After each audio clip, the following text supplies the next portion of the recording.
छत्तीसगढ़ की खबर के साथ, जहां आरक्षण पर अब एक तरफ शासन है तो दूसरी तरफ राजभवन है।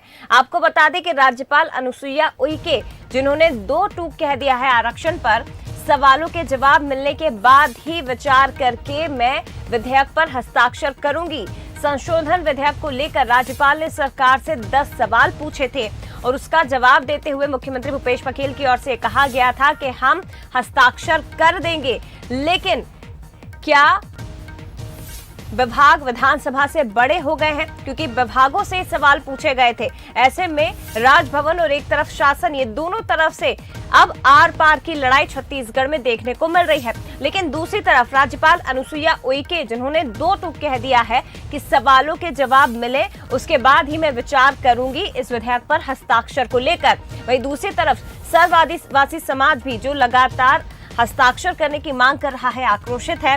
3 दिन का अल्टीमेटम राजभवन को दे चुका है और ये स्पष्ट कर दिया है कि 3 दिन के अंदर राजभवन से इस विधेयक पर साइन किए जाएं, वरना 3 दिन बाद उग्र आंदोलन की चेतावनी भी सर्व आदिवासी समाज की ओर से दी गई है। संवैधानिक पद में होने के नाते मैं हर चीज नियम, प्रक्रिया और कानून के तहत ही करूंगी और मैंने जो 10 प्रश्न किया है सरकार की तरफ से वो जवाब आ जाएगा, फिर उस पर विचार करूंगी। देखिए, तो राजभवन से तो स्पष्ट कह दिया गया है राज्यपाल की ओर से कि 10 सवालों के जवाब दें, उसके बाद में विचार करूंगी। वहीं दूसरी तरफ सरकार की ओर से अभी तक इन सवालों के जवाब नहीं दिए गए हैं, ना ही ऐसी कोई मंशा नजर आ रही है। ज्यादा बातचीत हम करेंगे, हमारे साथ कुलेश्वर इस वक्त लाइव जुड़ गए हैं, सीधे उनका रुख करते हैं। कुलेश्वर, लगातार मांग की जा रही थी विधेयक पर हस्ताक्षर की राज्यपाल की ओर से, लेकिन राजभवन की ओर से राज्यपाल ने भी अब स्पष्ट कह दिया है कि जो 10 सवाल पूछे गए हैं उन पर पहले आप जवाब दीजिए, उसके बाद में विचार करूंगी कि हस्ताक्षर करने हैं या नहीं करने हैं। अभी जो लड़ाई है वो आर पार की नजर आ रही है। देखिए, बिल्कुल आरक्षण का मामला भी बिल्कुल भी सुलझता हुआ नजर नहीं आ रहा है, क्योंकि 20 दिन बीत गए हैं। विधेयक जो है वो राजभवन में लंबित पड़ा हुआ है, उस पर कोई हस्ताक्षर नहीं हो पा रहा है। लगातार सरकार की तरफ से मांग की जा रही है कि जल्द से उसमें हस्ताक्षर किया जाए और अगर उसमें कुछ नहीं हो रहा है तो वो बिल को वापस भेज दिया जाए सरकार को। क्योंकि जिस तरह से आनंद फानंद में विशेष सत्र बुलाया गया था, विशेष सत्र बुलाकर सर्वसम्मति से विधेयक को पारित किया गया और उसके बाद राजभवन भेजा गया था उसी दिन 2 तारीख को। आज 20 दिन करीब हो गया है, विधेयक पर हस्ताक्षर नहीं हुए। लगातार अब समाज में आक्रोश जो है बढ़ते जा रहा है। जिस तरह से 27 तारीख को तमाम आदिवासी समाज के लोग जो है राजभवन का घेराव करने वाले हैं। 15,000 से अधिक जो है आदिवासी समाज के लोग यहाँ पे जुटेंगे। साहू समाज ने पहले ही बहिष्कार कर दिया है राज्यपाल का।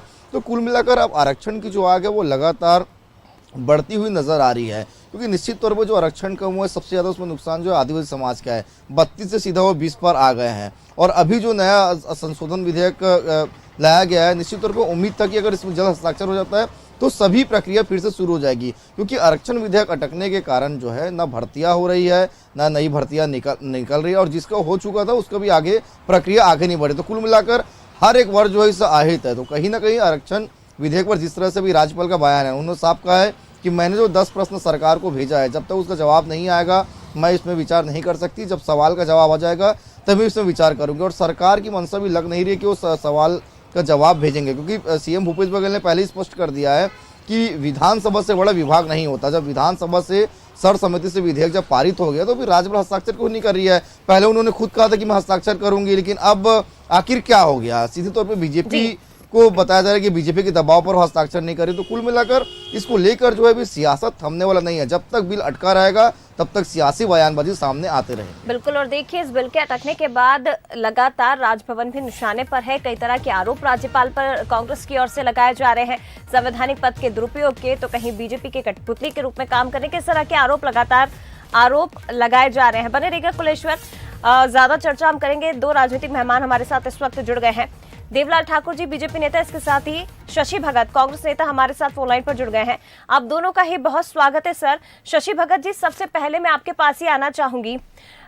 लगातार कांग्रेस की ओर से कहा जा रहा है कि विधेयक पर या तो हस्ताक्षर करिए या तो इसे लौटा दीजिए।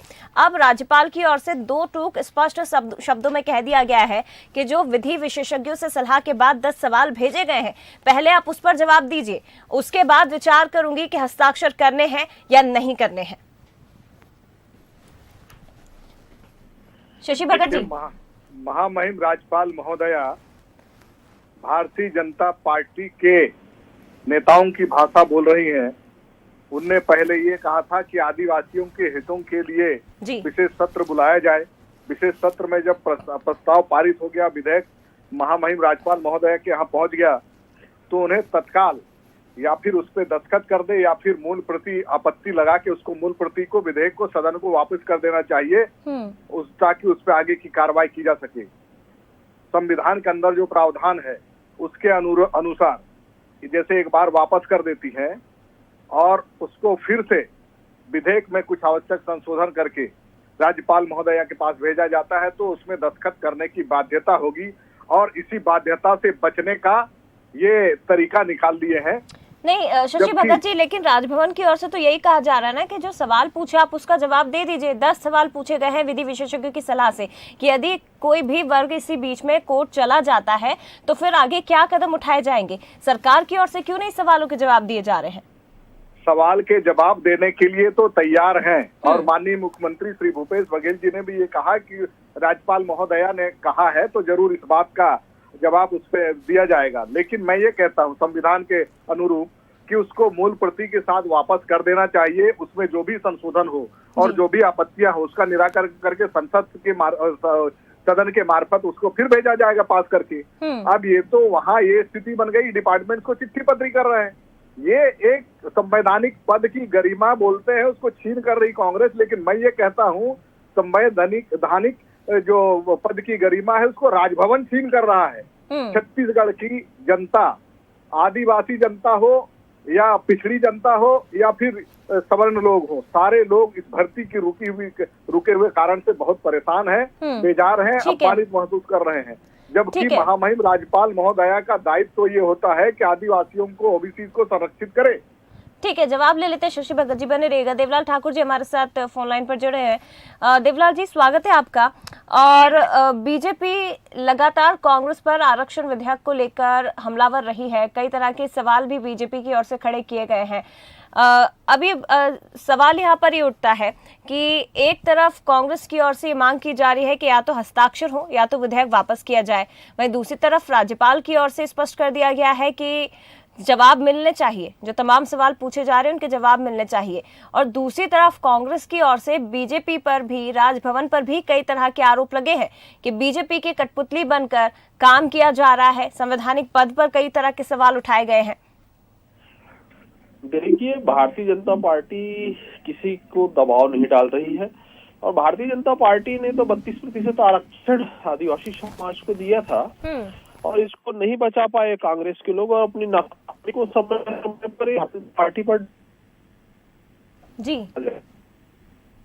सुप्रीम कोर्ट में उनको पक्ष रखने की बारी आरक्षण के मसले को लेकर, तो उसमें भी इन्होंने 19 सितंबर के बाद से 3 महीने में कोई भी पक्ष सुप्रीम कोर्ट में भी नहीं रख पाया और आगे की डेट ले ली। इनसे इनकी मंशा साफ होती है कि आरक्षण के मामले में ये लोग कितने मतलब गंभीर हैं ये दिखता है। और इनके जो मुख्यमंत्री हैं इस प्रदेश में वर्ग संघर्ष की ओर जातियों को ले जा रहे हैं। कहीं न कहीं उन्हें मालूम है कि ये आरक्षण कहीं पर टिकने वाला नहीं है, क्योंकि राज्यपाल महोदय जी ने जो इनसे 10 सवाल जो मांगे हैं उनको दे देना चाहिए। देने में अड़चन क्या है, क्योंकि उन्हीं प्रावधानों के तहत तो ही इन्होंने आरक्षण सभी वर्गों को प्रदान किया है।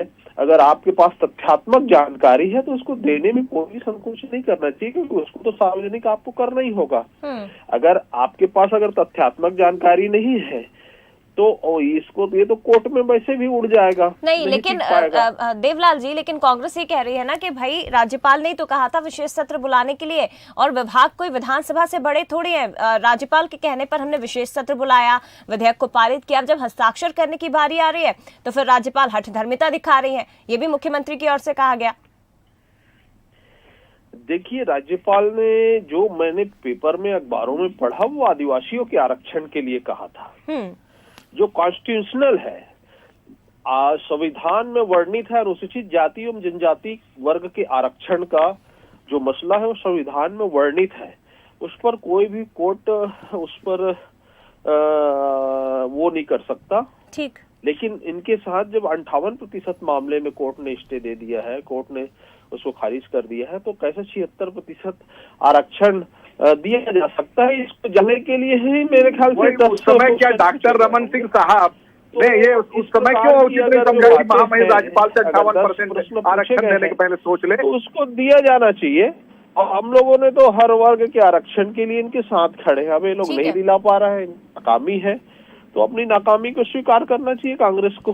ठीक है, लेकिन आप लोगों की इस राजनीतिक लड़ाई में आदिवासी वर्ग तो परेशान हो ही रहा है ना, चाहे वो राजभवन के ऊपर निशाना साधना हो या बीजेपी कांग्रेस के बीच में आमने सामने की लड़ाई है, लेकिन एक आदिवासी वर्ग इसके चलते परेशान हो रहा है। फिलहाल शुक्रिया आपका दोनों का, शशि भगत, देवलाल ठाकुर जी, बहुत धन्यवाद। अब देखिए युवा जो हैं वो भर्ती की आस लगाकर बैठे हैं और भर्ती जो है वो आरक्षण के कारण लटकी हुई है। अब ऐसे में जो तमाम छत्तीसगढ़ी हैं उनका इंतजार इस आरक्षण को लेकर तेजी से बढ़ता जा रहा है। अब देखना ये होगा कि लड़ाई आखिर कहां तक जाती है।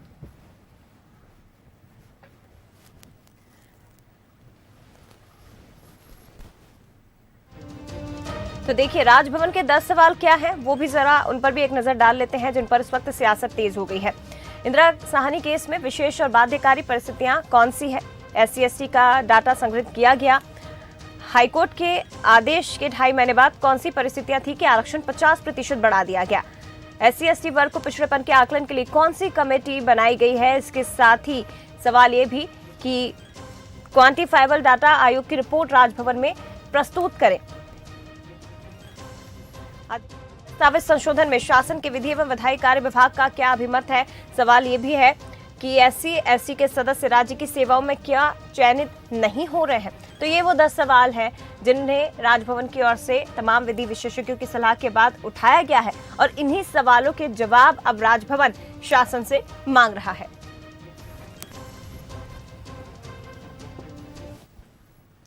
खबरें लगातार जारी है, लेकिन यहां पर एक ब्रेक के लिए रुकेंगे।